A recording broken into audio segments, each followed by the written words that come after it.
En BTV Noticias recibimos al flamante presidente del Banco Central del Uruguay, Guillermo Tolosa, con quien me reencuentro después de unos cuantos años. Guillermo, ¿cómo estás? Gracias por venir, un placer.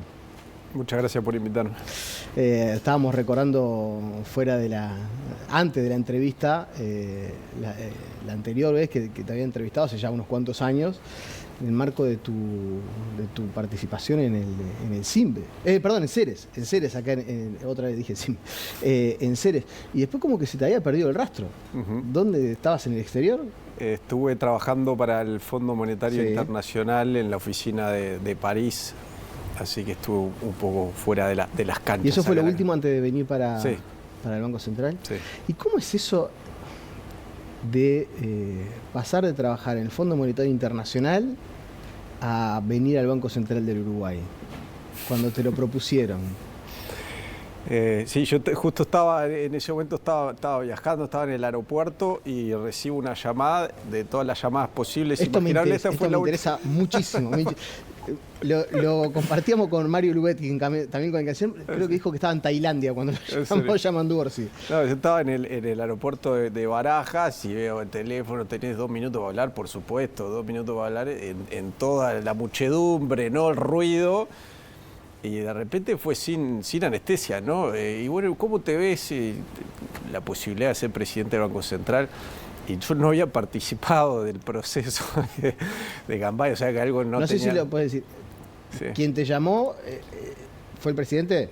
No, fue Gabriel Odone, para ver si yo estaba interesado para después plantearle al presidente. Y así, y realmente me sacó un poco, pero no dudé, le decía a Búsqueda, no dudé ni un milisegundo en aceptar, porque es lo que he hecho toda la vida, ¿no? Digo, estuve 20 años en el Fondo Monetario Internacional recorriendo bancos centrales desde Malawi, ¿no? En África, París, El Salvador, Armenia, 30 bancos centrales. Entonces, tener el privilegio y el honor de tener esta responsabilidad en mi país, no podía dudarlo. Yo repasaba y hace 15, 20 años, quizás un poco más, la verdad hubiera sido imposible en un gobierno del Frente Amplio traer a alguien del Fondo Monetario Internacional que sea el presidente del Banco Central de Uruguay. Creo que eso habla también de una evolución del sistema político uruguayo. Sí, también habla de una evolución del Fondo Monetario Internacional. ¿Sí? Se ha corrido, si se quiere, en lo que vendría a ser el espectro ideológico significativamente, ¿no? Antes quizás representaba más a lo que vendría a ser la derecha por el énfasis en la apertura, neoliberalismo. Ahora los énfasis han pasado a ser otros, que son más afines, si se quiere, a lo que es un programa más de socialdemócrata, digamos. Entonces es como más natural el paso. Y cuando tomás la decisión de venir, más allá de lo que vos decís, la verdad toda mi vida fue algo que no sé si lo visualizaste, pero fue tu expertise, fue el tema en el cual te desempeñaste. ¿Tomás en cuenta el tenor del gobierno? Esto de decir, bueno, está bien, somos un partido de izquierda, un gobierno de izquierda, pero hay cuestiones con las que la verdad ya no transamos. El déficit fiscal es importante atender, el Banco Central tiene que tener autonomía. ¿Todas esas cosas se hablan previamente o no? ¿O lo tomás como algo que va de suyo en el sentido de cómo han evolucionado los partidos políticos en el Uruguay? Sí, no, yo obviamente seguí la campaña muy de cerca y lo que fueron los pronunciamientos y los lineamientos generales de política y efectivamente me sentía identificado con lo que se venía planteando. Yo a Gabriel Odone, que era el referente en términos de economía, lo conozco hace 25 años. Es para los economistas es el líder, el referente, si se quiere, intelectual en la economía del Uruguay, y por lo tanto la confianza que me merece el lineamiento de la política económica, donde él va a ser el propietario de la política económica, es la máxima posible. Nos metemos en la coyuntura. Sí.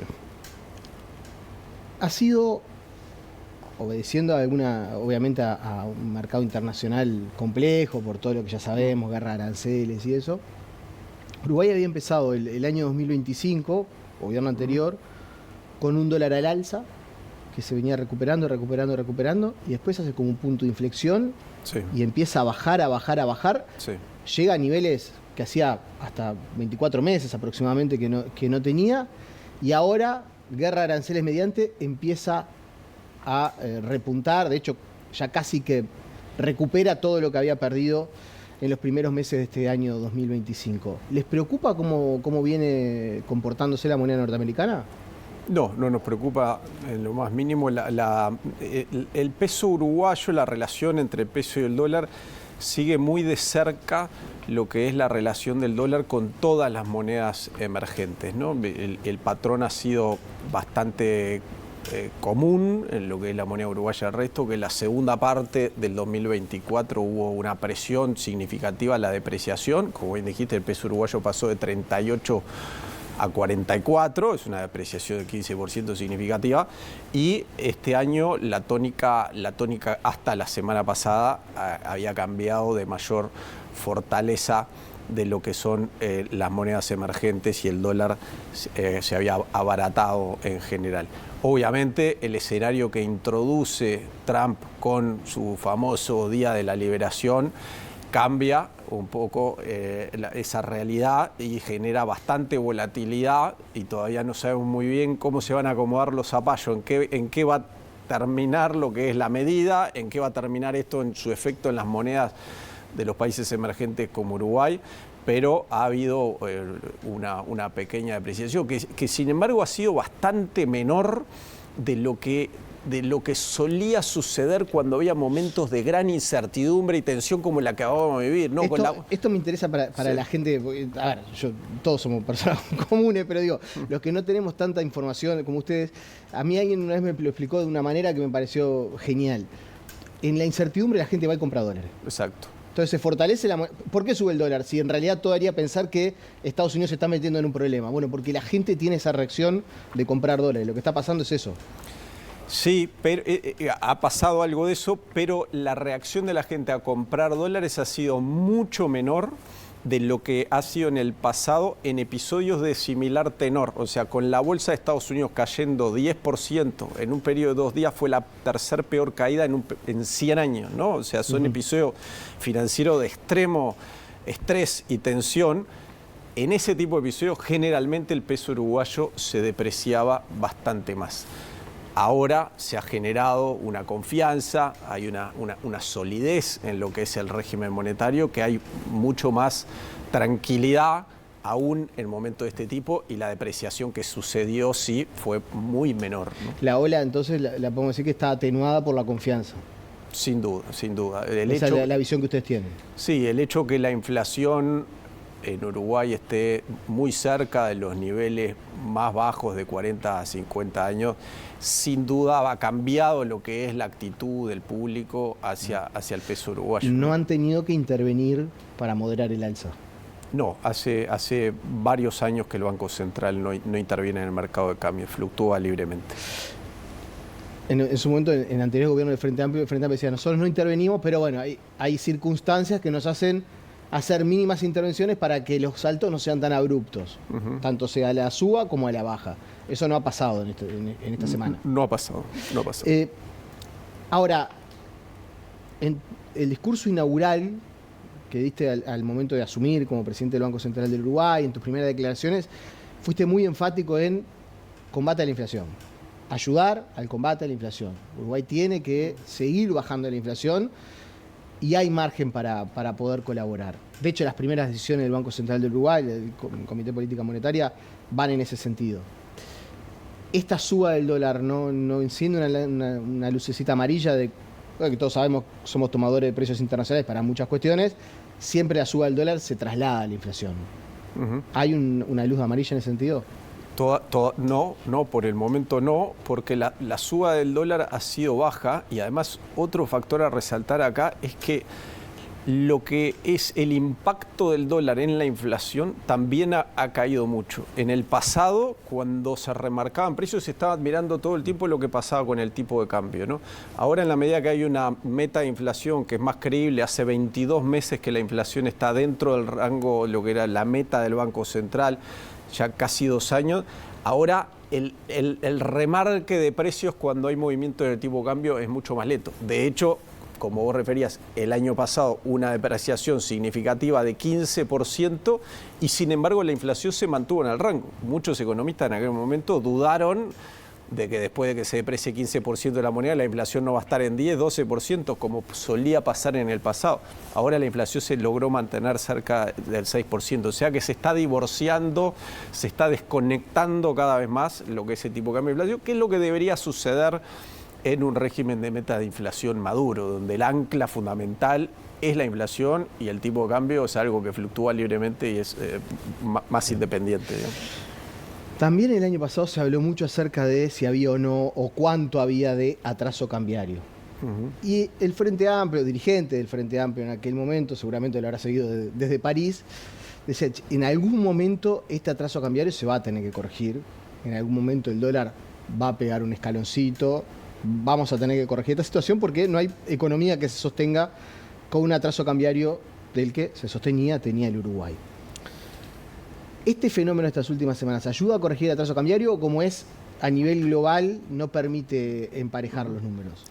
Sí, mira, la situación actual, el último dato de inflación, lo que es la inflación de del sector transable que le llamamos los economistas, que son los exportadores básicamente, o aquellos que compiten contra importaciones, ¿no?, de bienes que se comercian internacionalmente, esa inflación que efectivamente en los últimos 5 años solió ser bastante más baja que la inflación no transable, que lo que llamaríamos los costos internos, que es lo que se quejan de los exportadores, que durante varios años los costos aumentaban a precios más altos de lo que mejoraban sus ingresos. Entonces a eso hay gente que le llama atraso cambiario, nosotros preferimos no llamarlo así, pero sí reconocemos que había una brecha de cómo evolucionaban los costos y los ingresos del sector exportador. Eso hoy dejó de ser así. Hoy la inflación transable y la no transable tienen el mismo valor, el mismo nivel. Por lo tanto, ya no hay complicaciones adicionales a la competitividad del país, ¿no? Lo que recibís como exportador crece al mismo ritmo de lo que pagás en tus costos, digamos. Y esta última depreciación ayuda más en esa dirección, ¿no? Lo que está planteando es que hoy por hoy no se está generando más atraso cambiario. Exactamente. El escalón es el que ya estaba. Exactamente. Yo estoy viviendo en el departamento de Maldonado y hablo con los hoteleros y seguramente esto lo debe estar viendo, no sé, en un hotel en Las Termas y está más o menos viendo lo mismo. Dicen, che, yo cobro la tarifa de $100, la verdad, hace capaz que 8 años que la tengo en $100, baja temporada, ¿no? Y claro, $100 para mí hace 10 años era un dinero. Seguro. Y hoy $100 es mucho menos, no me alcanza porque los costos han aumentado por la inflación, por los sueldos, por todo. Sí. Y eso es lo que te sostiene. No estamos pudiendo subir los precios en dólares para acompañar la suba de costos. Sí, sí, eso es una realidad, como decís, en el turismo, es una realidad en muchas empresas exportadoras que eso efectivamente ha sido así. Uruguay en dólares se encareció. Por un lado, es un resultado de nuestro propio mérito, ¿no? Es un país que crece, es un país que converge al mundo desarrollado y a medida que crece los salarios reales van aumentando y los salarios en dólares van aumentando. Es inevitable, los países desarrollados son más caros que los países no desarrollados y nosotros en esa transición nos vamos encareciendo. Pero desde la política nosotros creemos que se pueden tomar medidas adicionales para aliviar, para suavizar, para hacer más gradual este proceso. La mejora de la competitividad no va por el tipo de cambio, sino va por otros factores. Exactamente, sí. Esa es la visión del gobierno. Hay una agenda de reformas del Ministerio de Economía, fundamentalmente, que tiene que ver con lo que los economistas llamamos la microeconomía, de cómo funcionan los mercados, que creemos que va a generar más competencia y la competencia hace reducir los precios. Para el Banco Central, obviamente el Banco Central es uno de los actores clave de lo que se denomina el equipo económico, pero no tiene determinación para, no sé, negociaciones, la pauta de los consejos de salarios. Pero sí es un actor clave en el asunto de inflación. La desindexación de por lo menos parte de los salarios, no los salarios sumergidos, ¿eso contribuye a aplacar la inflación? Sí, La indexación en general, ¿no?, de todos los contratos de economía es propio de países que tienen inflación muy alta y volátil, entonces hay que estar cubriéndose, ¿no?, permanentemente de lo que pase con la inflación. Cuando los países se desarrollan, lo que vemos en otro lado del mundo es que esa práctica deja de ser necesaria, digamos, porque la inflación, al ser baja y estable, ya no es necesario esa indexación de todos los contratos, incluidos los salarios, ¿no? Entonces, Uruguay en el proceso de crecimiento es inevitable que va hacia ahí, porque lo que termina pasando, si todo está indexado, es que cada pequeño choque que recibe la economía, por ejemplo, que haya un aumento de los precios de la nafta, significativo por algo que pasó en el mundo, alguna guerra, eso genera inmediatamente un aumento en el IPC, en cómo medimos la inflación, y como todo está indexado, después vas... Es una bola de nieve. Una bola de nieve. Vas al peluquero y el peluquero a sus empleados tuvo que compensarlo como estaba indexado en la inflación por el hecho que subió la nafta. Capaz que ninguno tenía auto, ¿no? Pero hay que aumentar, el verdulero también, y todo se encarece. Entonces el trabajador recibió una compensación inicial por la nafta, pero después va a comprar y ve que todo lo demás está más caro, ¿no? Entonces se genera en efecto lo que se llama de segunda ronda y una espiral que es muy difícil de tener. Entonces lo mejor es hacer el corte del circuito cuando recién empieza, es decir, cuando hay un aumento de la nafta, eso no se puede traducir inmediatamente a todos los precios de la economía, de los salarios. Consumamos menos nafta capaz ese mes, ¿no? Andemos más en ómnibus, pero no compensemos inmediatamente porque sí se torna muy difícil de bajar la inflación después, si no. Entonces sería una buena cosa, por lo menos empezar a desindexar parte de la masa salarial del Uruguay. Sí, o ajustar lo que son las prácticas, porque el gobierno tiene como cometido fundamental de que los salarios reales se mantengan y crezcan, ¿no? Entonces, la mejor forma, nosotros creemos, de mantenerlo y de crecerlo es que la inflación sea baja, y eso es un objetivo central, pero, por supuesto, hay ciertas eventualidades que, si llegan a suceder, nosotros creemos que tiene que haber formas de que el trabajador eventualmente se lo compense, pero no de una forma muy rígida, ¿no?, muy directa, que genere este tipo de efectos que te hablamos. Tendría 1000 preguntas más para hacerte, te vamos a convocar nuevamente seguramente en los próximos meses. Pero hay una que te quiero hacer porque te la quiero plantear en criollo. Dale. Como se la hace mucha gente. Hoy en el celular pago las cuentas públicas. Tengo cargadas mis 2 o 3 cuentas en distintas instituciones, tarjeta de crédito. Pago, recibo los salarios de acá, de BTV, cuando me pagan, me depositan en la cuenta, no me voy con un sobrecito con el dinero. Hago todo por internet.